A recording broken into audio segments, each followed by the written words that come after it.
Olá, meus amigos, um grande prazer estar aqui com vocês para mais um estudo sistematizado da doutrina espírita. Estudo esse promovido pela Casa do Caminho Simão Pedro e estudando aqui dentro do módulo 6 do ESD, Reencarnação, o roteiro de número 4, que vai tratar do retorno à vida corporal, especificamente da união da alma ao corpo. Então nós vamos ver o seguinte, em que momento se dá a união da alma ao corpo e várias outras coisas muito interessantes. E antes de iniciarmos nosso estudo, vamos fazer a nossa oração inicial, pedindo que o Mestre Jesus possa estar conosco, através dos seus prepostos que coordenam esses trabalhos de estudo da doutrina espírita, permitindo que cada um de nós, com os nossos corações e nossas mentes abertos e ampliados para receberem estes ensinamentos, estejamos dentro dessa receptividade, usufruindo do melhor que já possamos de todos os assuntos que iremos discutir no dia de hoje. Que assim seja, graças a Deus. Então, meus amigos, esse vai ser o nosso tema da noite, tá ok? E aqui a gente traz essa figura, né, de um espermatozoide chegando até o óvulo para fecundá-lo. E, a partir dessa imagem, nós vamos trabalhar o nosso objetivo específico, que seria, dentro do retorno à vida corporal, da união da alma ao corpo, explicar o processo da união da alma ao corpo. Como é que essa alma, ou seja, esse espírito reencarnante, esse espírito reentrante, se une ao corpo? E em que momento isso vai acontecer? É isso que nós iremos ver nos próximos segmentos. Bom, meus amigos, e a seguinte pergunta que Kardec fez aos espíritos superiores sobre em que momento ocorre a união da alma ao corpo. Ocorreria. E a espiritualidade responde que a união da alma ao corpo começa na concepção e se completa por ocasião do nascimento. Tá? Então, aqui a gente quer dizer o seguinte, que no início, assim que existe a concepção, ou seja, assim que se forma o zigoto, aquela primeira célula, né, do novo corpo, é feita a ligação fluídica do perispírito, que já está diminuído, e esse laço inicial é acoplado, né, no novo corpo que está ali em formação. E a partir daí, o processo de união da alma ao corpo inicia, o processo reencarnatório, poderíamos assim dizer. E, como a espiritualidade coloca aqui, isso se completaria por ocasião do nascimento, quando o corpo estaria todo formado e o perispírito acoplado àquele novo corpo. Nesse instante, a união da alma ao corpo, né, se completaria. E dentro dessa mesma questão, na questão subsequente, Kardec pergunta aos espíritos o que ocorreria se, naquele momento, o espírito reencarnante se arrependesse da reencarnação, ou seja, resolvesse voltar atrás. Não, eu não quero mais reencarnar, ele tomasse essa decisão e resolvesse abandonar aquele corpo. E a espiritualidade coloca que, nesse caso, né, digamos assim, a completação do processo gestacional não ocorreria, né, e haveria digamos assim, uma destruição física daquele ser, porque o espírito teria abandonado. Né? Da mesma sorte, só fazendo contraponto, quando a gente, em qualquer momento, a partir da concepção, promove deliberadamente, né, uma eliminação daquele novo ser, daquele embrião, né, daquele ser que está sendo ali gestado, nós estamos impedindo deliberadamente o novo ser reencarnante de vir. E que direito nós teríamos de fazer isso? Quais seriam as consequências dentro da lei de causa e efeito, já que nós estamos tomando essa decisão? Então é por isso que a doutrina espírita se coloca contra o aborto nesse sentido, porque nós estaríamos impedindo um novo ser de reencarnar, a reencarnação do novo ser. E isso aí geraria um processo de comprometimento com a lei de causa e efeito bastante sério, né? Então, essa seria a motivação. A partir do momento da concepção, já existe um ser ali reentrante.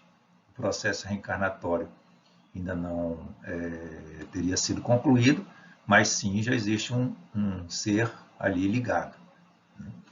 E lá no livro Missionários da Luz, André Luiz nos coloca o seguinte, que o trabalho completo, André Luiz é o espírito que ditou para o Francisco Cândido Xavier, na psicografia dele, né, de Francisco Cândido Xavier, psicografou este livro, informando várias coisas lá do mundo espiritual, e esse livro aí trata justamente sobre a reencarnação e quando é que o processo da reencarnação, o trabalho completo, como ele diz aqui, se daria com a plena integração do espírito reencarnante nos elementos físicos, somente por volta dos 7 anos. Aqui ele coloca os 7 anos é por volta dos 7, isso pode depender da maturidade do espírito. Por isso que muitas vezes nós vemos crianças que eram de um determinado jeito, quando chega por volta dos 7, 8, 9, 10 anos, né? O que a gente chama de pré-adolescência hoje em dia, ela começa a mostrar alguns caracteres que podem ser diferentes do comportamento anterior. É que neste momento o espírito está tomando as rédeas, digamos assim, do corpo físico e está mostrando realmente as suas virtudes e os seus problemas também, né? E as suas não virtudes, que a gente prefere chamar, em vez de chamar de defeitos. Então, o processo reencarnatório ele delonga um pouco mais. Existem, inclusive, outros estudos dizendo que esse processo se estende um pouco até a fase da adolescência, onde também, por conta dos hormônios que ali estão presentes, o espírito se mostra mais ainda a que veio, né, digamos assim. Mas e como se processa a união da alma ao corpo? Lá na Gênese, no capítulo de número 11, item 18, Kardec nos traz o seguinte, colocado pela espiritualidade e organizado por ele, claro. O laço fluídico que liga o espírito ao zigoto no momento da concepção vai se encurtando à medida que o germe se desenvolve. E durante esse processo, o perispírito vai se unindo molécula a molécula ao corpo em formação em uma espécie de enraizamento. Então, aqui é como é que se daria o processo. Para que o processo de ligação do perispírito, como nós já vimos, o espírito é ligado ao corpo, molécula a molécula. Então, isso aí é feito durante o processo gestacional, para que desse tempo, vamos dizer assim, né? E ele vai como que se emaranhando, se enraizando ali naquele corpo físico em formação, tá certo? E com relação à perturbação, a espiritualidade nos informa também que o estado de perturbação do espírito, nesse processo de união do espírito ao corpo, ele vai crescendo, crescendo, crescendo, e quando se aproxima ao nascimento, ele se torna completo, ou seja, o espírito, no momento do nascimento, ele perde aquela consciência total, né? O estado de perturbação seria máximo, digamos assim, no momento do nascimento. Então, é informado que o mais das vezes o espírito ele não tem essa consciência, não tem essa percepção do nascimento, por causa do estado de perturbação, que é característico do processo da união da alma ao corpo. E aqui a gente gostaria de abordar sobre as questões das encarnações conscientes e encarnações automáticas. Então, lá do livro ABC Infinito, de José Naufel, volume 1, coloca o seguinte, as encarnações não se fazem de modo uniforme, ou seja, nem todas as encarnações seguem a mesma receita de bolo, tem uma receitinha e ela vai ser igual. Os mecanismos reencarnatórios variam de acordo com o grau de evolução do espírito, isso é outra observação importante. Dependendo do espírito ser mais adiantado ou menos adiantado, a forma como a reencarnação acontece, ou seja, os mecanismos, como ela se processa ali, ela difere e varia. E a consciência desse processo reencarnatório nem sempre está presente. Tá? Muitos espíritos ele informa aqui, desencarnam e voltam a reencarnar sem se aperceberem. Olha que coisa interessante, né? Então, tem algumas encarnações que o nível de consciência, ou seja, de participação, digamos assim, nesses mecanismos, nesse processo, é tão pouco, que o espírito, às vezes, desencarna e volta a reencarnar sem nem se aperceber. Né? Lá no momento da erraticidade, pode ser, dependendo do grau de adiantamento, se for um espírito ainda pouco adiantado, ele pode nem ter essa consciência. Ele só tem consciência enquanto está aqui reencarnado. Quando ele desencarna, ele não tem consciência. Lá na erraticidade, ele não faz parte, não participa, como a gente já viu, né, na erraticidade. Existe um planejamento do nosso processo reencarnatório. E o nível de participação está ligado a esse grau de adiantamento. Espíritos muito atrasados, eles nem participam disso. E como ele informa aqui, às vezes não tem nem consciência de que desencarnaram, que estão passando nesse processo, que vão reencarnar de novo. Então, seriam as encarnações automáticas aqui que ele coloca para a gente. Tá? E aqui a gente trazendo lá do livro Entre o Céu e a Terra, psicografia do Francisco Cândido Xavier e trazido pelo Espírito André Luiz, lá no capítulo 28, o André Luiz aborda a questão da força do magnetismo no processo reencarnatório, ou seja, como é que no processo reencarnatório o magnetismo, as forças magnéticas atuam. E ele nos traz o seguinte, que em milhares de renascimentos na Terra, os princípios embriogênicos funcionam automáticos cada dia. A lei de causa e efeito executa-se sem a necessidade de fiscalização da nossa parte, ou seja, da turma lá do plano espiritual, dos benfeitores. É a força do magnetismo no processo reencarnatório. Então, aqui ele trata da situação em que existem, não são poucos não, são milhares de renascimentos que ocorrem de forma automática, só pelas próprias forças, né, embriogênicas e a força do magnetismo no processo reencarnatório. E ele diz também o seguinte, né, que segundo explicam os construtores espirituais, que são os espíritos que lidam com essa parte da construção, da definição, do projeto do novo ser, para reencarnar, basta o magnetismo dos pais aliado ao forte desejo do espírito reencarnante. Então, o magnetismo dos pais, a questão biológica e embriogênica, né, dos pais, mais a vontade do espírito já seria suficiente para fazer isso aí. O espírito reencarnante une-se magneticamente ao óvulo e ao espermatozoide, participando ativamente do processo reencarnatório. Então, ele diz o seguinte, que o espírito ele vai se ligar através de forças magnéticas ao óvulo e ao espermatozoide, participando desse processo reencarnatório de uma forma bem plena, né? Participaria bastante do ponto de vista da união magnética que ocorreria, tá certo? Então, aqui ele mostrando como o magnetismo ele é importante no processo de reencarnação. E era esperado, né? Partindo do pressuposto, né, que o nosso perispírito ele tem que se ligar molécula a molécula, essa ligação certamente tem o magnetismo atuando para aquilo ali ocorrer.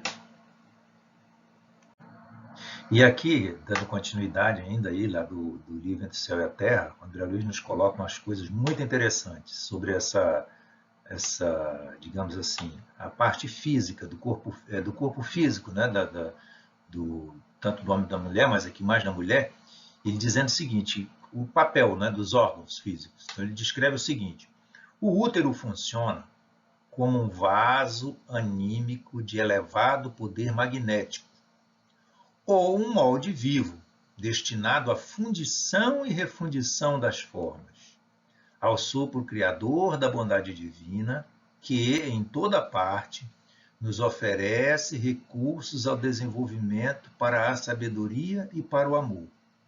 E coloca ainda que esse vaso atrai a alma sequiosa, ou seja, desejosa de renascimento, e que lhe é afim, reduzindo-lhe o corpo denso no tempo e no espaço, como a terra engole a semente, para doar-lhe nova germinação. Então, aqui ele faz uma comparação com o papel da terra, como mãe geral de toda a natureza, como se o interior ali da terra fosse o útero, como uma metáfora, né? Que ele faz comparando o útero da mulher. O útero da mulher seria como que aquele cadinho, né? Ou seja, o vaso onde seria fundido, né? Através do processo magnético, dando essa fundição, né? O molde, né? Ela funcionaria como um molde onde aquele aço líquido, digamos, né? Se a gente pensasse na fundição, ele vai tomar a forma.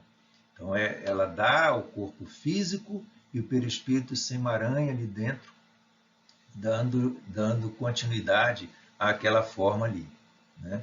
E ela coloca aqui sempre com o sopro criador, que ele coloca uma beleza aqui poética, da influência da providência divina, ou seja, de Deus, nesse processo criatório. Então, nós sempre precisamos lembrar, nós pais, que nós somos apenas atores coadjuvantes. Nós fornecemos as nossas componentes biológicas, né, físicas, para a formação daquele novo ser, mas todo esse processo é dirigido por Deus através de seus prepostos, que são os espíritos, os benfeitores espirituais, o que o André Luiz nos coloca como os construtores, né, espirituais, e que trabalham nesse processo. E essa coisa aqui é interessante, né? Tem que ter um desejo dos dois lados, né? do renascimento. Atrai a alma que tá precisando de reencarnar. Então, veja, nós, quanto à espiritualidade, que a fila da reencarnação, lá no plano espiritual, ela está muito grande, né? Porque nós temos uma tendência, hoje em dia, no nosso planeta, de ofertar menos possibilidades de procriação, ou seja, de corpos novos, para receber esses espíritos. Então, é algo também para a gente refletir. E aqui, sobre a beleza, né, do corpo da mulher, ou seja, daqueles espíritos que estão atualmente reencarnando num corpo feminino, com o objetivo e o objetivo da maternidade, como oportunidade de novos seres. Olha que coisa importante, né? Que isso aí é. E nós que estamos ainda encarnados como homens, teremos essa oportunidade reencarnatória no futuro para que nós desenvolvamos esses caracteres, né? Que apenas a vivência da maternidade nos trará como vivência psíquica, né? Como vivência psicológica, para desenvolver esse outro lado. E nesse momento aqui nós vamos abordar sobre a questão do estado de consciência do espírito durante a gestação e seu corpo.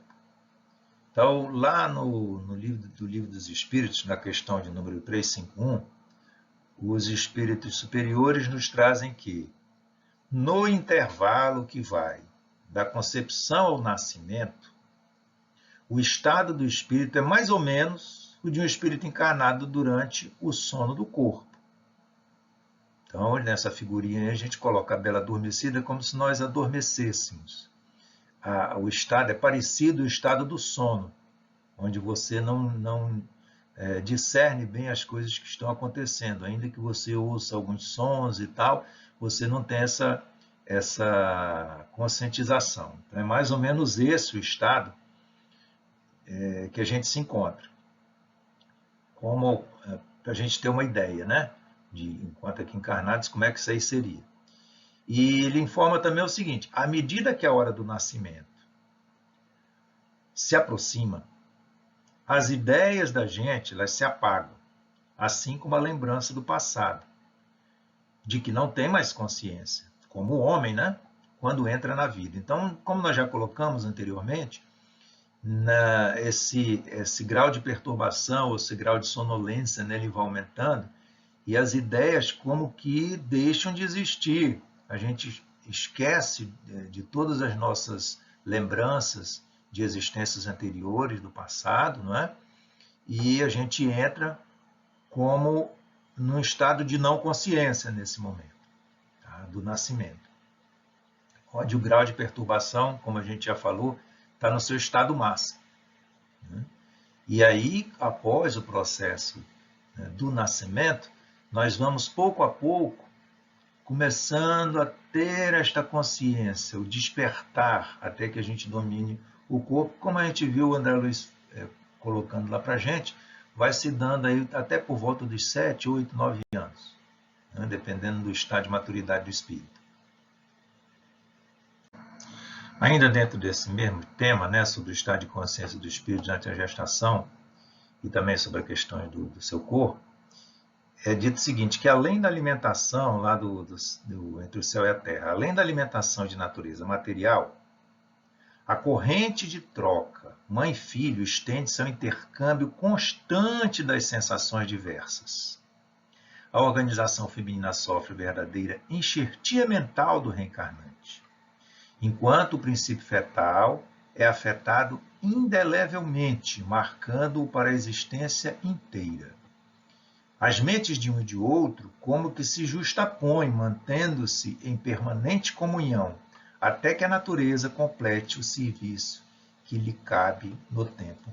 Então aqui ele coloca para a gente a questão de por que é que durante a gravidez existe não só algumas sensações, algumas vezes agradáveis, outras vezes desagradáveis, os enjoos que a mãe tem, que tem ligação com a situação hormonal, mas algumas vezes o processo de irritabilidade que a mãe desenvolve, o processo de rejeição de algumas pessoas, a casa em que a mulher ela fica extremamente nervosa, enjoa do marido, isso pode ser uma questão hormonal, mas como aquele espírito reentrante, ele está ali ligado, de certa forma, né, naquele corpo feminino, tem uma influência psíquica do espírito também, a despeito dele não ter essa consciência durante o processo, né, da união do perispírito ao corpo, que está ali se processando, mas tem, como o André Luiz nos coloca aqui, um intercâmbio contínuo, ou seja, constantemente estão se trocando essas sensações diversas, agradáveis e desagradáveis, né? Então, imaginemos o seguinte, se o espírito reentrante é um espírito que tem alguma reserva em relação àquela que está sendo agora nessa reencarnação, nessa nova encarnação, a sua mãe, ele pode, de certa sorte, apesar, e esse é um dos motivos da providência divina, fazer com que haja um processo de atenuação, de esquecimento das situações anteriores para facilitar o processo, ainda assim ele pode ter essas trocas. E isso explicaria algumas situações de irritabilidade, da mulher que enjoa do marido, que não quer nem ver o marido durante a gravidez, às vezes tem essa influência do espírito reentrante, né? Até em alguns casos, por exemplo, dando exemplo, cada caso é um caso, evidentemente, de resistência de alguém, o pai, por exemplo, no passado ocasionou algum malefício ou promoveu algum prejuízo àquele novo ser reentrante, ele se propõe a vir com aquele casal, mas ele tem essa resistência ao pai, digamos assim, né? Então, essa interação ocorre por conta desse processo de ligação ser um processo bem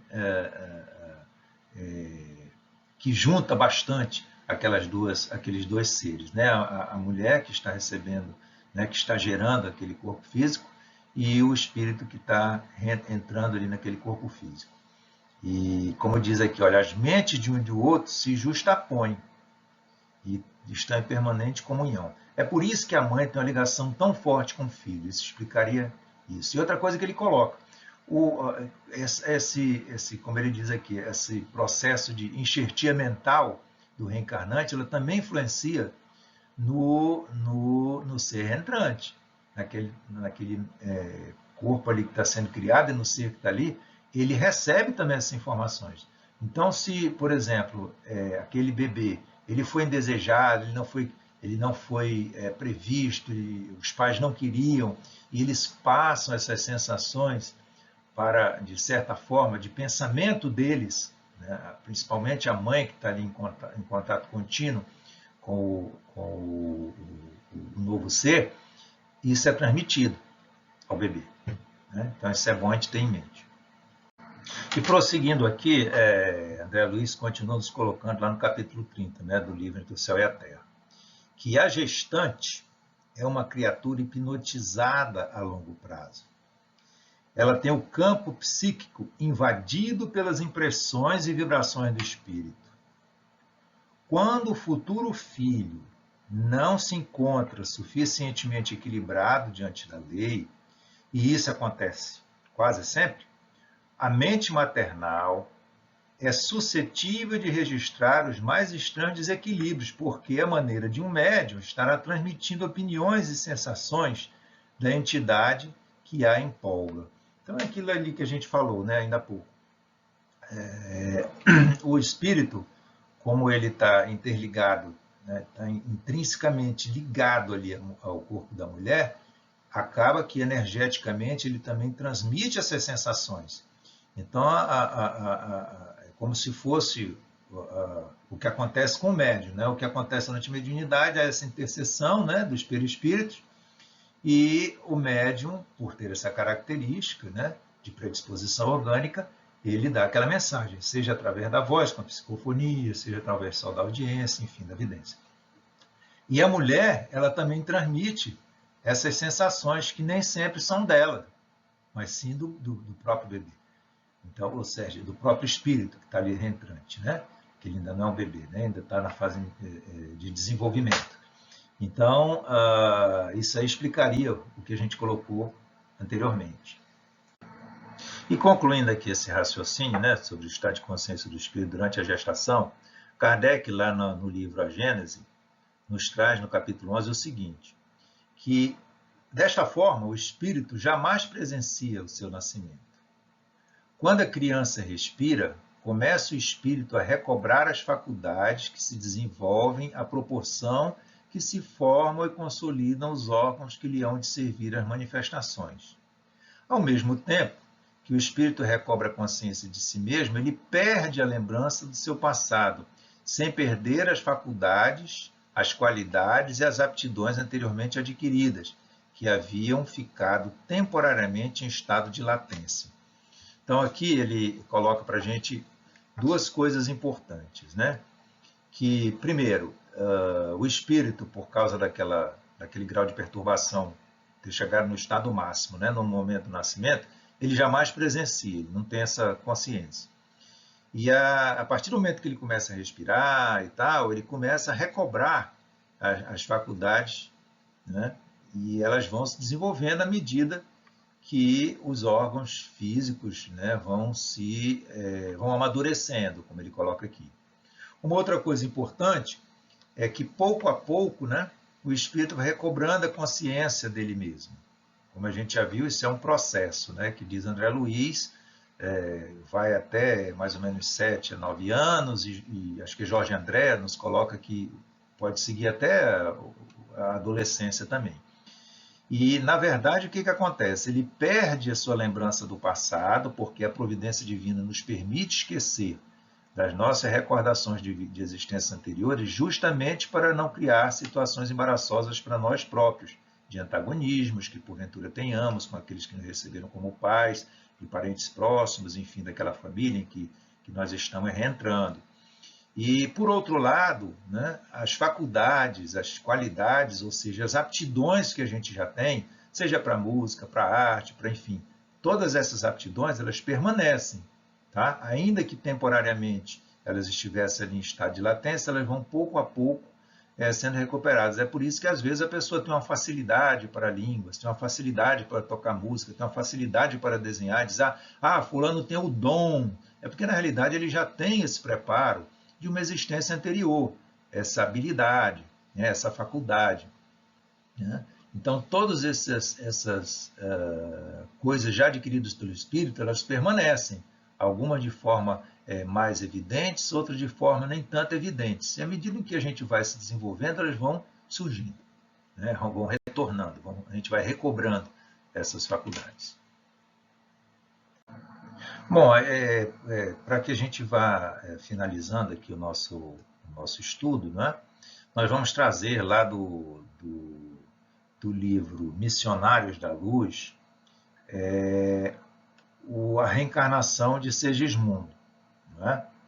E aí nós vamos ver exatamente como é que esse processo, descrito pelo espírito André Luiz, na psicografia de Francisco Cândido Xavier, contando a história de Segismundo, né, que está lá no plano espiritual, e de Raquel e Adelino, que seriam os encarnados, que já estão encarnados, que o receberão como o filho, tá certo?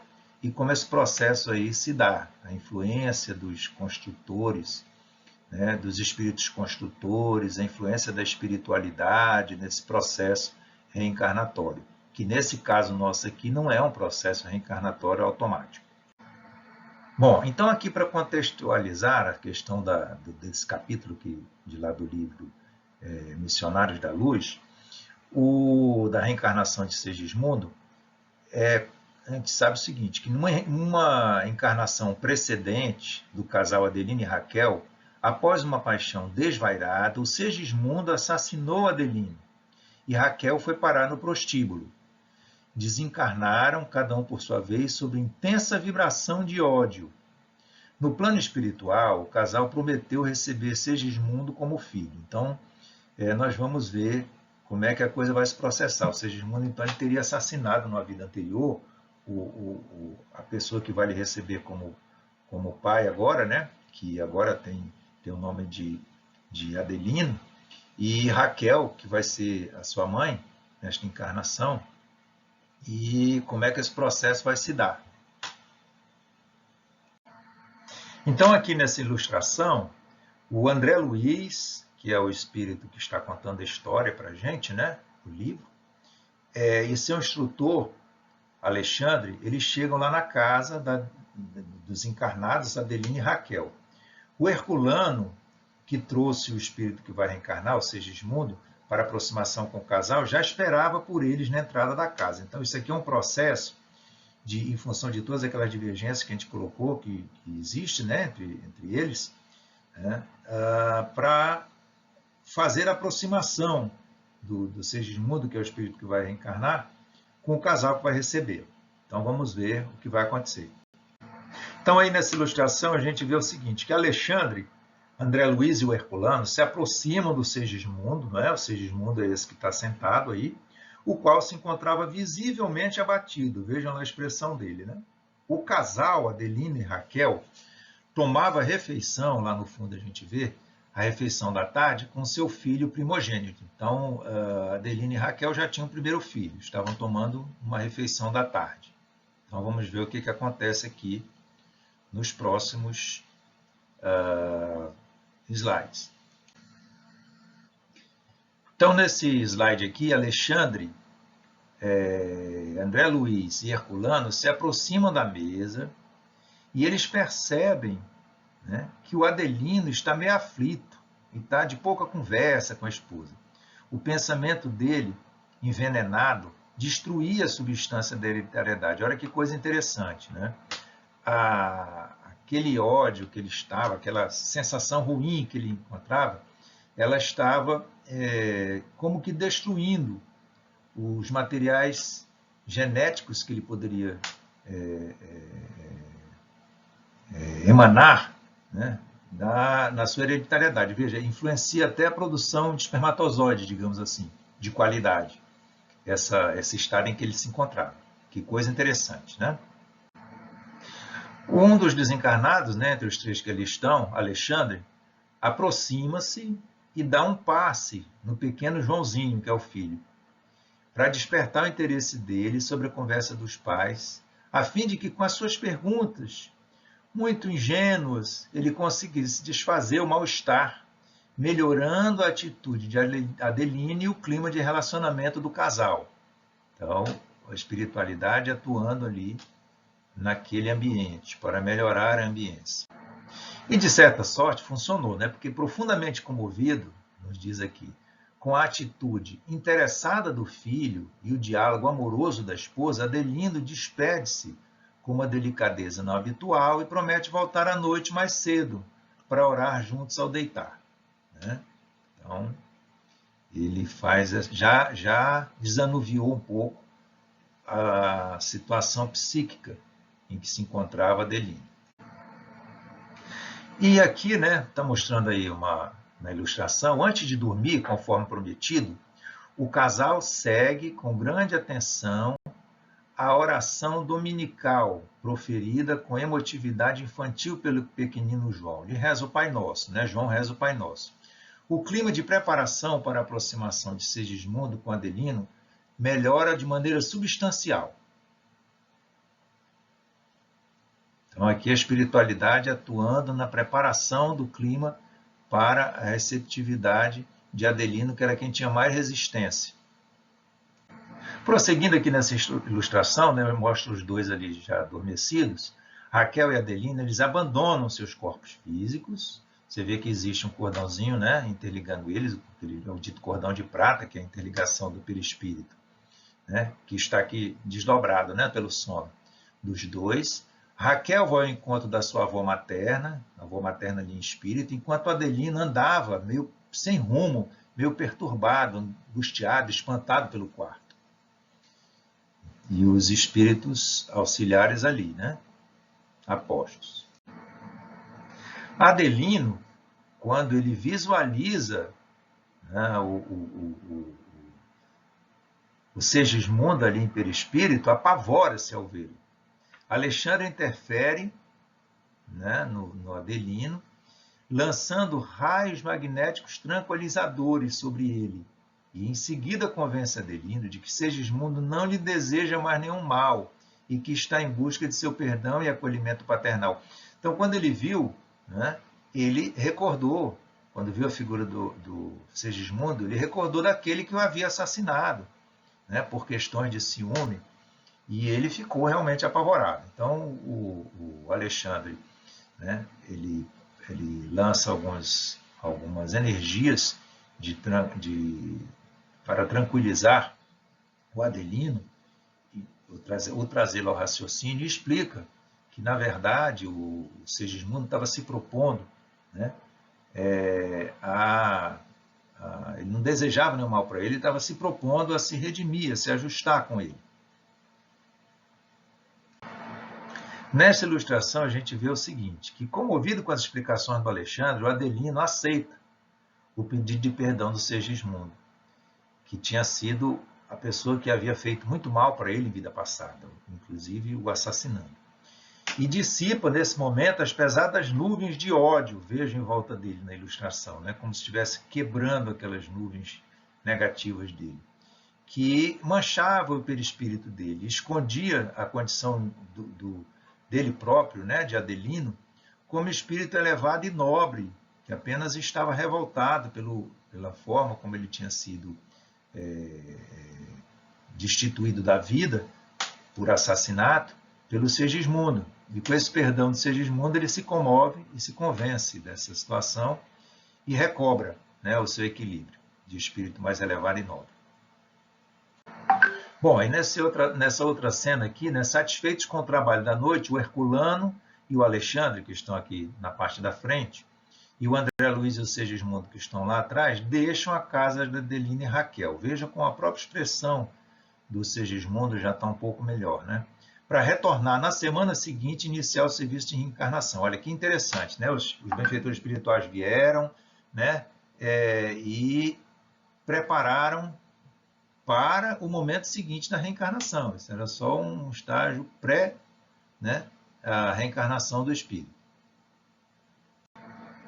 Então, nessa ilustração aqui, a gente vê o André Luiz e o Alexandre chegando na casa do Adelino e da Raquel na véspera de haver a ligação do espírito do Segismundo com a matéria orgânica, de iniciar o processo reencarnatório do Segismundo.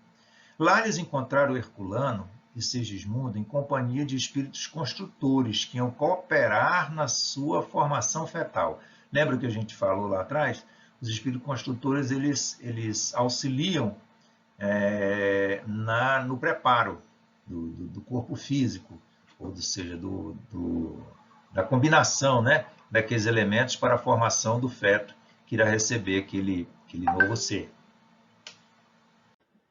E aqui nessa ilustração a gente pode perceber lá ao fundo, né, que o ambiente familiar continuava cercado de afeição. A gente vê ali o Adelino com a esposa, né, ela no preparo de alimentação ali do lado dela ali. E enquanto isso, aqui na frente, o Alexandre examinava os mapas cromossômicos do Adelino, que haviam sido planejados com a assistência dos espíritos construtores, na seleção da melhor combinação desses cromossomos do esposo e, obviamente, também da esposa, né? Aqui não diz, mas, obviamente, isso também é levado em consideração, de sorte a, com essa combinação, propiciar o melhor corpo físico possível e necessário para uma adequada encarnação do Segismundo. Então, veja a preocupação da espiritualidade, como os construtores espirituais, estudando os mapas cromossômicos daqueles que já estão encarnados, procuram verificar a adequação desses cromossomos para, nessa combinação, poderem gerar o melhor corpo físico possível para aquela reencarnação, no caso aqui em questão do Segismundo. E aqui continua, né? Ante a iminência da reencarnação, o Segismundo torna-se extenuado e abatido, sentia-se fraco, incapacitado e receava a ideia de novos fracassos no retorno à carne. Com o incentivo dos amigos, ele se sentia mais confortado, principalmente face à promessa deles de que a colaboração continuaria mesmo após encarnar. Então, aqui ele estava preocupado de fracassar nessa reencarnação novamente, né, por causa de todo o contexto do assassinato que ele tinha feito do Adelino e tudo. E os espíritos amigos dele diziam que ele não se preocupasse, que eles continuariam auxiliando ele. A espiritualidade, ela continua auxiliando a gente, mesmo depois que o processo de nascimento já aconteceu, né, que a parte da união do corpo já houve, eles continuariam acompanhando ele, para auxiliá-lo onde fosse possível.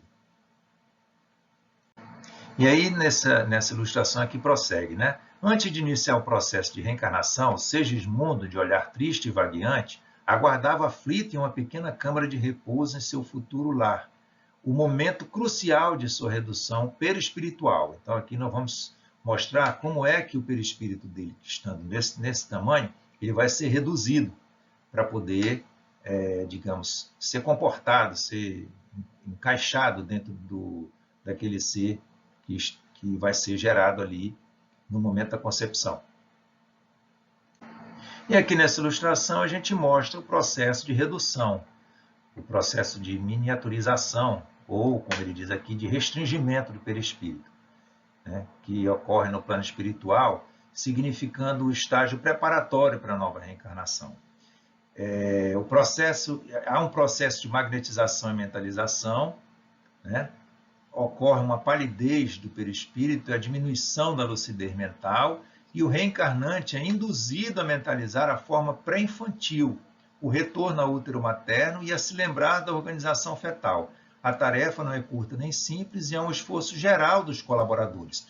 Então, via indução magnética, né, como se fosse um estado de hipnotização, ele leva o perispírito do reencarnante a mentalizar essa redução, a mentalizar, né, a forma dele pré-infantil, a forma fetal, para que facilite o trabalho de ligação. E na ilustração ele mostra como se ele fosse, né, estivesse mentalizando um bebezinho. E com o auxílio do magnetismo ali dos benfeitores espirituais, que colaboram nessa tarefa, é reduzido o perispírito do espírito reencarnante. E toda essa mentalização, através dessa mentalização, né, do perispírito ali reduzido, o Alexandre ele deposita o Segismundo, agora em um perispírito reduzido, nos braços daquela que havia sido, quando encarnada, a avó materna da Raquel, para que ela seja a portadora da entrega de Segismundo à sua neta. Isso tudo antes da ligação, tudo isso como fase preparatória para a ligação propriamente dita. E aqui é uma cena muito bonita, né? Ante uma assembleia de espíritos, Alexandre anuncia o momento sublime de entrega de Segismundo à sua futura mãe, sob o olhar vigilante de Adelino. o aposento conjugal estava cheio de flores de luz com o propósito de adornar os caminhos do recomeço de Segismundo. E André Luiz nos relata aqui o seguinte, que após a prece de Adelino, e sob os influxos de energias sublimes de espíritos superiores, Raquel recebe o espírito de Segismundo dos braços de sua avó materna. Tudo isso em desdobramento, né? Os encarnados. Bom, o Adelino e Raquel desdobrada, né? Adelino se aproxima da esposa e lhe abraça ternamente. Segismundo, em sua forma infantil, ligava-se fortemente a Raquel, tornando-se alma de sua alma, e logo seria carne de sua carne. Tudo isso, lembrando, um processo prévio ao início da ligação do espírito de Segismundo ao novo corpo. E aí, naquela noite, após a união genésica de Adelino e Raquel, Alexandre analisa a corrida dos espermatozoides em direção ao óvulo e, após verificar as disposições cromossômicas dos milhões de espermatozoides, Alexandre, com seu potencial magnético, sintoniza aquele mais apto para a organização do corpo planejado de Segismundo. Então, veja, aqui a espiritualidade participando nessa seleção do espermatozoide mais adequado para fecundar o óvulo e gerar o melhor corpo possível para o Segismundo no seu processo de reencarnação. Aqui ainda está formando, ainda não formou o zigoto, né? Nessa ilustração aqui, o espermatozoide magnetizado, ao dispor de energia adicional sobre os demais, chega primeiro ao alvo, rompe a cutícula e penetra no óvulo, gastando pouco mais de 4 minutos para alcançar seu núcleo, é o processo de fecundação.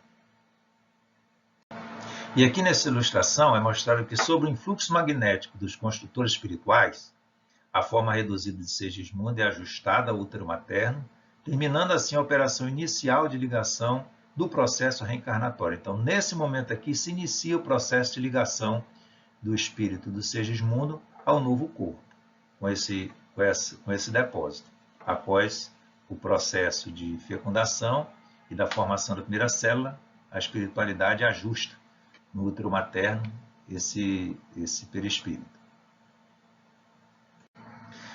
Finalizado isso, André Luiz e o orientador Alexandre deixam a cidade do Rio, onde eles estavam, e volitam em direção à colônia espiritual de Nosso Lar, onde eles vivem. Eles estavam retornando para a colônia espiritual Nosso Lar.